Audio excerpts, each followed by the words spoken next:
ఈ మధ్య విడుదలైన గూగుల్ రిపోర్ట్ ప్రకారం అవివాహితులైన అమ్మాయిలు ఒంటరిగా ఉన్నప్పుడు ఇంటర్నెట్లో ఎక్కువగా ఏం వెతుకుతున్నారనే విషయాలు వెల్లడయ్యాయి. స్మార్ట్ ఫోన్లు, ఇంటర్నెట్, యూట్యూబ్, ఇన్స్టాగ్రామ్, ట్విట్టర్ వంటి అనేక సోషల్ మీడియా ప్లాట్ఫామ్లో ప్రతి ఒక్కరికి అందుబాటులోకి వచ్చిన తర్వాత నెలల పిల్లల నుంచి పండు ముసలివారు, స్త్రీ పురుషులు అనే భేదం లేకుండా అందరూ ఉపయోగిస్తున్నారు. ఇంకా చెప్పాలంటే ప్రస్తుతం ఉన్న పరిస్థితుల్లో తిండి లేకపోయినా ఉంటారేమో కానీ స్మార్ట్ ఫోన్ లేకపోతే బతకలేరు అన్న చందంగా మారింది. అయితే తాజాగా గూగుల్ సెర్చ్ ఓ నివేదికను అందించింది. అమ్మాయిలు ఒంటరిగా ఉన్నప్పుడు గూగుల్లో వెతికేవి ఏమిటో తెలిస్తే ఆశ్చర్యపోతారు. చివరకు ఇవా వెతికేది అని షాక్ అవుతాం. స్మార్ట్ ఫోన్ చేతిలోకి వచ్చాక ఏ విషయమైనా గూగుల్లో వెతకొచ్చు.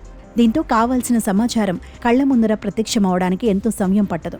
ఏదైనా పదాన్ని గూగుల్లో టైప్ చేస్తే చాలు, అందుకు సంబంధించిన సమాచారం స్క్రీన్పై దర్శనమిస్తుంది. అయితే ప్రతి ఒక్కరూ వాళ్ళ అవసరాలను బట్టి గూగుల్ సెర్చ్ ఇంజిన్లో అవసరమైన విషయాలను వెతుకుతుంటారు.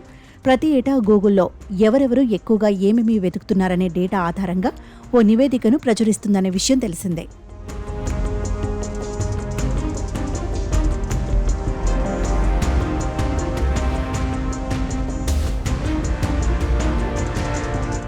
మన దేశంలో మొత్తం కోట్ల మంది ఇంటర్నెట్ వినియోగదారులున్నారు. వీరిలో దాదాపు 40% మంది మహిళలు తమ పని కోసం ఇంటర్నెట్ను ఉపయోగిస్తున్నారు.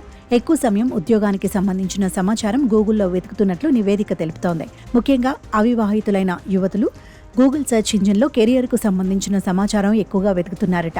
ఉదాహరణకు తదుపరి కోర్సు కోసం ఏ కాలేజ్ ఎంచుకోవాలి, ఆ తర్వాత ఏం జాబ్ చేయాలి, ఏ వృత్తిని ఎంచుకోవాలి వంటి వాటి కోసం ఎక్కువగా వెతుకుతున్నారట.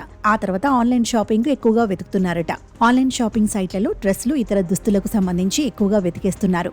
ఆన్లైన్ షాపింగ్తో పాటు home remedies, colour lightning remedies, ఇంట్లో వ్యాక్స్ ఎలా చేయాలి వంటి బ్యూటీ ట్రీట్మెంట్ల కోసం గూగుల్లో వెతుకుతున్నారు.